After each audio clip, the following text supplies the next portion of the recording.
Welcome to the Milk Bottle e-commerce show, brought to you by Milk Bottle Labs, one of the world's top-rated accredited Shopify experts. The Irish-based Milk Bottle Labs team upgrade, migrate, manage and advise some of the highest-performing Shopify stores worldwide. Founder Keith Matthews interviews merchants, developers, fellow agency owners and Shopify folk to share as many Shopify tips and tricks as possible. If you're planning on upgrading to Shopify 2.0 or migrating over to Shopify, reach out. Milk Bottle will help.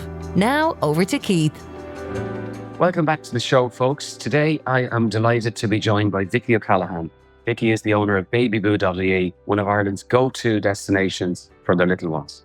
Vicki's story is one of a lot of Irish business owners would relate to. She built Babyboo on WordPress, and like many growing e-commerce stores, she reached a point where the platform was holding her back more than it was helping her move forward. Last year, the team at Milk Bottle Labs had the pleasure of working with Vicki to replatform Babyboo.ie over to Shopify. This move has opened up a whole new chapter for the business, and today we're going to get into the nitty-gritty of that journey, what it was like working on WordPress, what was good, what worked and what didn't, and most importantly, what has changed for Vicki's business since she has begun to operate on the Shopify platform. If you're a business owner sitting on the fence about replatforming, or you're just curious about what goes into a move, this is well worth listening to. Vicki, you are very welcome. Hi, Keith. How are you?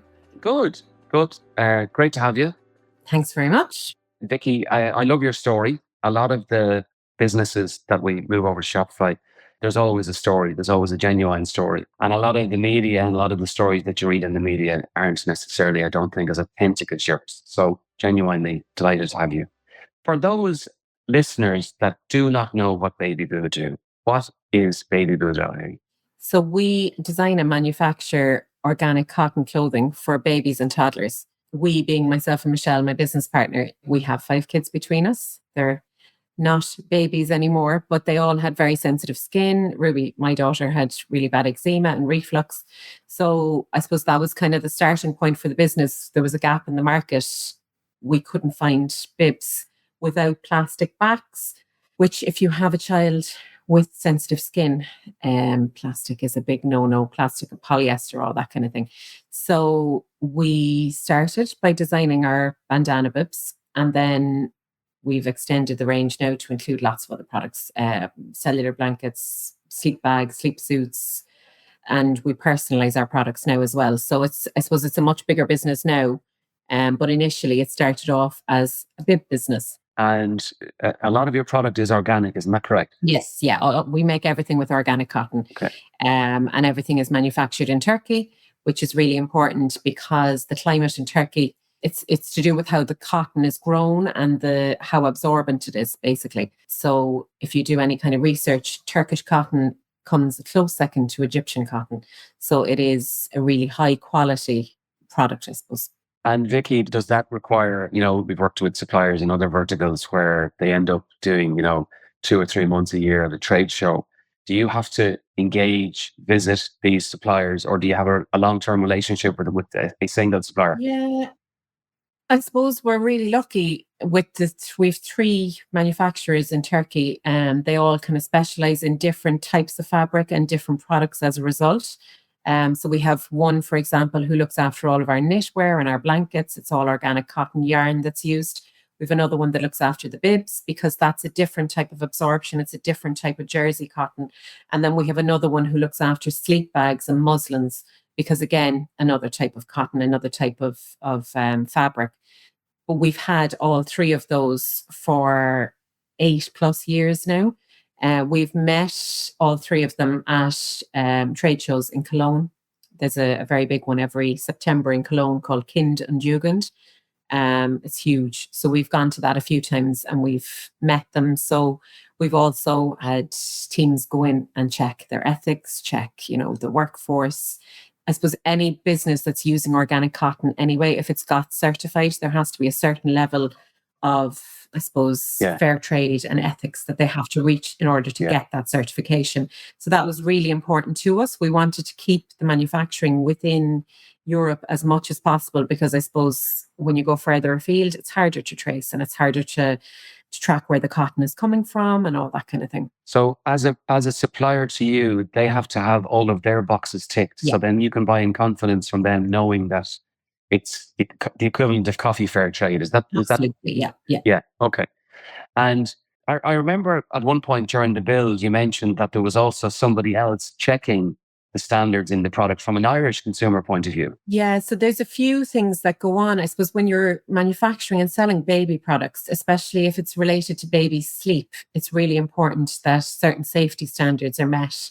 So we would independently safety test our sleep bags, for example, and our cellular blankets would be the two key ones. So that means that I suppose you'll see a lot of companies and a lot of larger retailers, they sell sleep bags and they'll say, you know, they're made to the specific safety standards that are a requirement. You have to have them made to a certain safety standard in Europe to sell in Europe. But what we actually do, I suppose, is we go a step further and we actually have our manufacturers send them off and have them independently tested after they're made so that we can stand over them and we know that they are 100% made according to that safety standard. It's a really expensive process, Keith. I mean, every time we bring in a new design for the sleep bag, it has to go off to be tested. So even though they're all made to the same tech spec, it's called, you'd have a technical specification for all of your products, even though they're all made to the same tech spec, they still have to, because it's a different design, like literally a different color, they all have to be sent off to be tested again. So I suppose it's really important to us that we can stand over anything that especially small babies are going to be sleeping in. Like that now, our cellular blankets, as far as I'm aware, we're the only company that actually tests our cellular blankets. You'll see, I suppose, if you're packing a hospital bag now, it's a requirement that you have a cellular blanket in the hospital bag. And that means that they have a certain cellular structure in the yarn when it's knitted so that it's breathable, effectively, so that if it goes over the baby's face, baby can still breathe.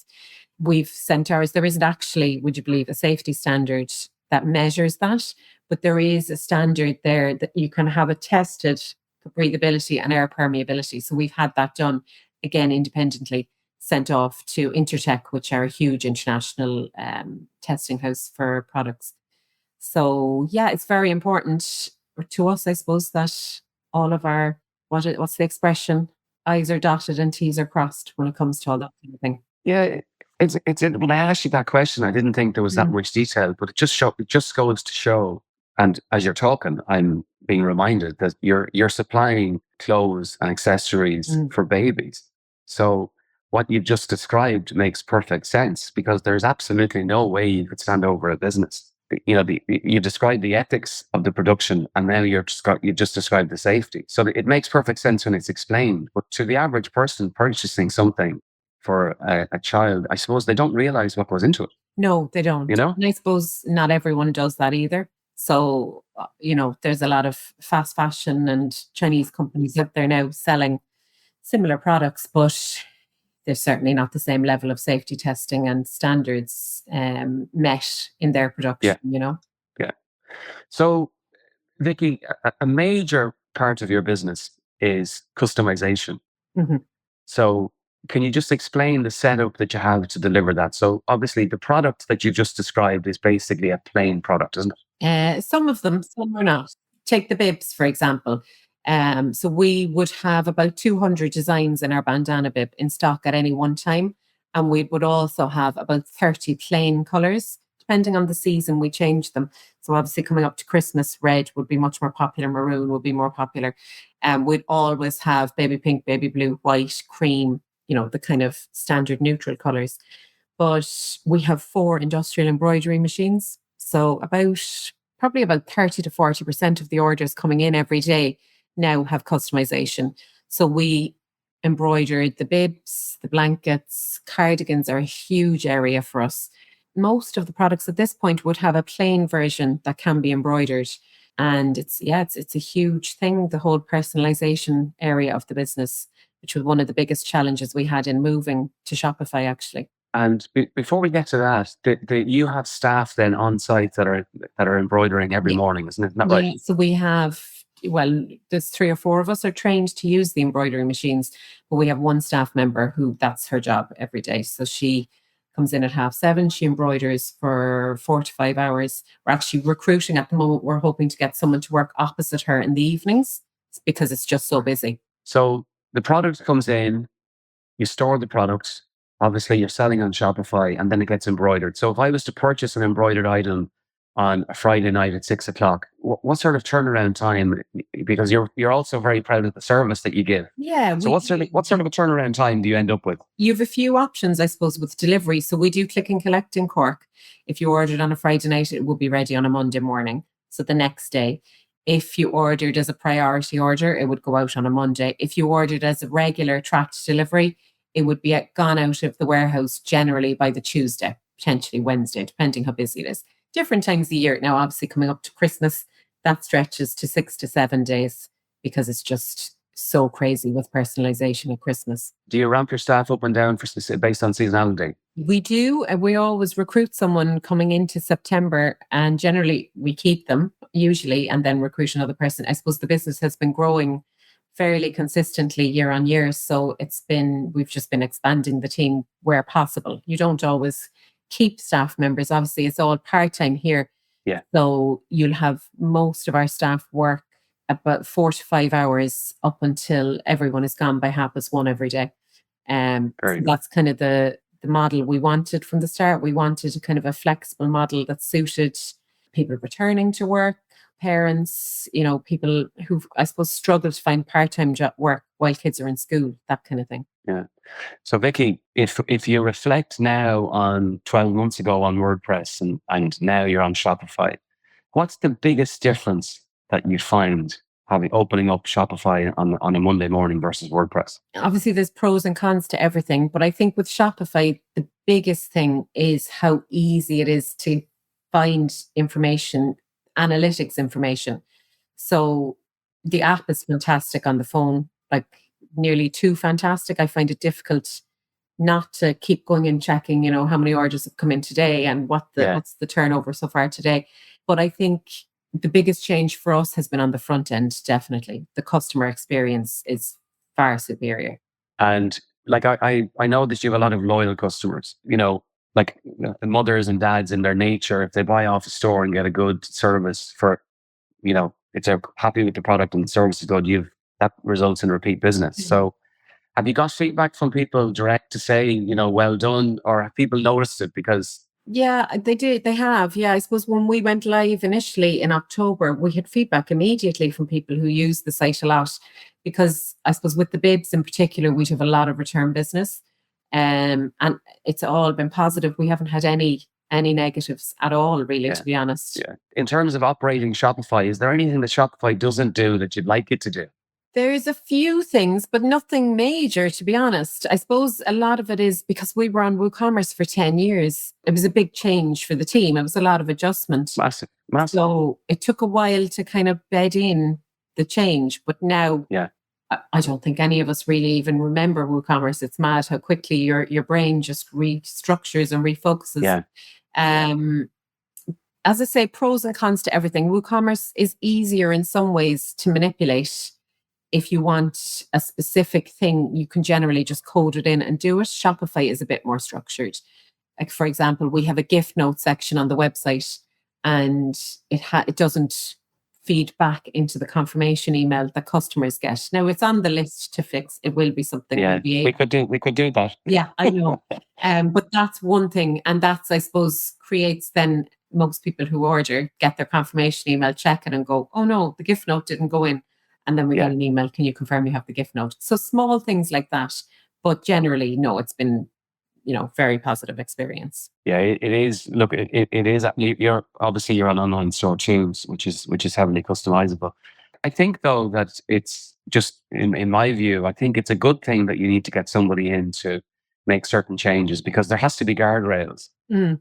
Now you're particularly confident as well. If I remember correctly, you were in and you were doing everything.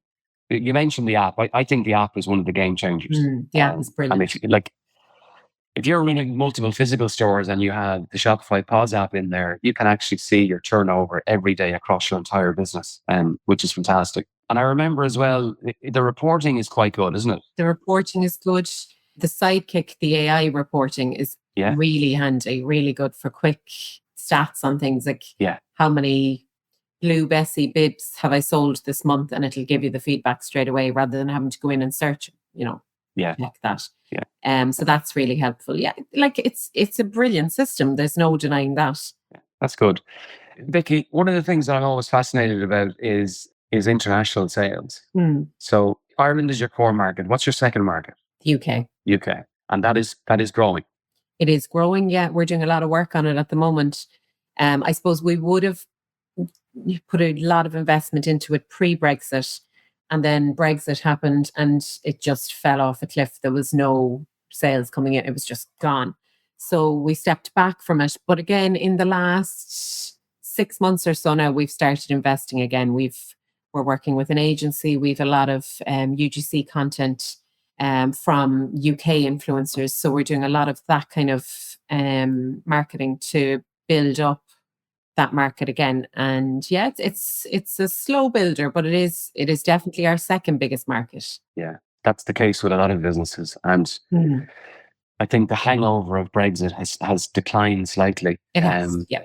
I think just the whole customs thing has become much easier, and I suppose they're used to taking in stuff now, whereas at the start it was a nightmare. Yeah, the fulfillment providers now can handle it.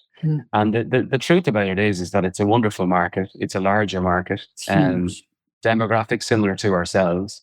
And there's a massive business for anybody that's not exporting to the UK or has ruled it out. I'm sure there's not very many people that have ruled it out, but if you have, as a listener, ruled it out, it's a wonderful country to sell into. I run a number of Shopify stores, and I run one of the stores in the UK. It's an Irish store, but the market is primarily the UK. And even the communication with customers seems a little bit more formal and very professional, I find. They're great customers to deal with, basically, is what I'd say. Yeah, it is different. It's very different to the Irish market. And I remember that even from the last time we did a lot of events in London and that kind of thing. And it is a very different consumer, I suppose, to the Irish consumer. You kind of have to approach things a little bit differently with your language and that kind of thing. Yeah. But it's a good one. It's big. It is. I think it's the city of Birmingham has the same population as Ireland, like a single city, so which is massive opportunity. Yeah. Vicki, when we were moving over, the customization of the product was one of the biggest, was the most difficult piece, and now it's working. Okay, yeah. So is customization your core service, or is that the one that rises your average order value?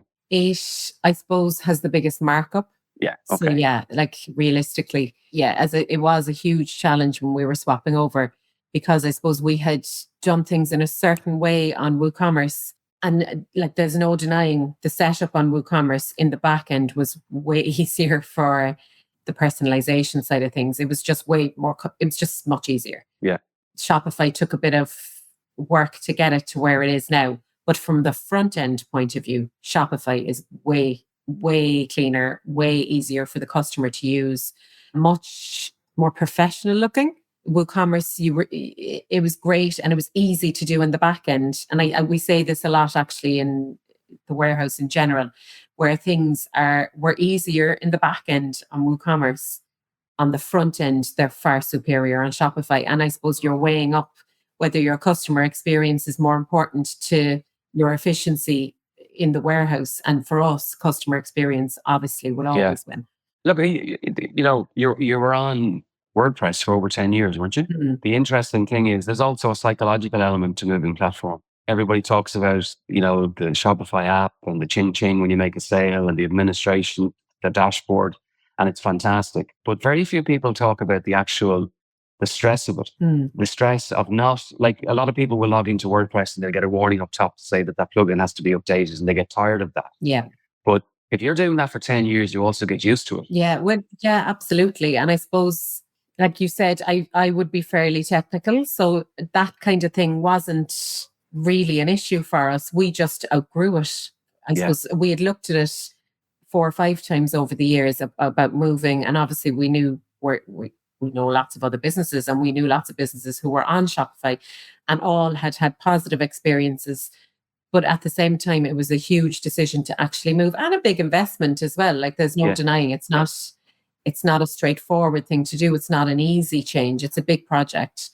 And now, obviously, working with ye helped. It wasn't something we were ever going to do by ourselves, but it was definitely the right thing to do. And I think it was just the right time for us to do it. I don't think it would have been in other iterations of the business, whereas I think we really had outgrown WooCommerce. Yeah, and in some cases, it's a once in a lifetime project because like the chances are for the life of the business, you probably won't need to move off Shopify. No. It's probably the equivalent of, a house renovation or an extension. I mean, it's probably something that you'll only do once, In terms of your future plans, you're going to focus on the UK. Is there any other interesting market that you've found that just landed on your doorstep, or is there a particular place that you're popular without any kind of logical marketing or reasoning?